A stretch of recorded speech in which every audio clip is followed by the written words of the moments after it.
నరకంలోకి వెళ్ళిన వాడికి అర్థమవుతుంది దేని విలువ, ఈ జీవితం ఎంత విలువైందో, పరలోకం ఎంత గొప్పదో, దేవుని మాట ఎంత అమూల్యమైందో అప్పుడు అర్థమవుతుంది.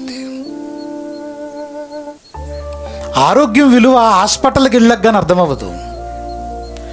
మనకు దేవుడిచ్చిన స్వేచ్ఛ విలువ జైల్లోకి వెళ్ళిన తర్వాత కానీ అర్థమవడం లేదు.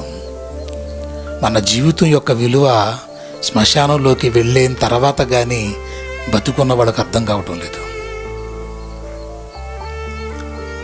ఈ జీవితం చాలా చిన్నది, చాలా విలువైంది. అందుకే మనం ఏం చెయ్యాలంటే ప్రియులారా, 2 జీవితాలు లేవు మనకు, 2 కాదు ఉన్నవే, ఒకటే జీవితం ఇది. దీన్ని పోగొట్టేసుకుంటే ఎలా మరి, దీన్ని కాపాడుకోకపోతే ఎలా మరి, సమయాన్ని సద్వినియోగపరుచుకోకపోతే ఎలా మరి, అన్నీ పోయిన తర్వాత ఎంత ఏడ్చినా ప్రయోజనం ఉంటుందా ఒక్కసారి మనం ఆలోచించాలి.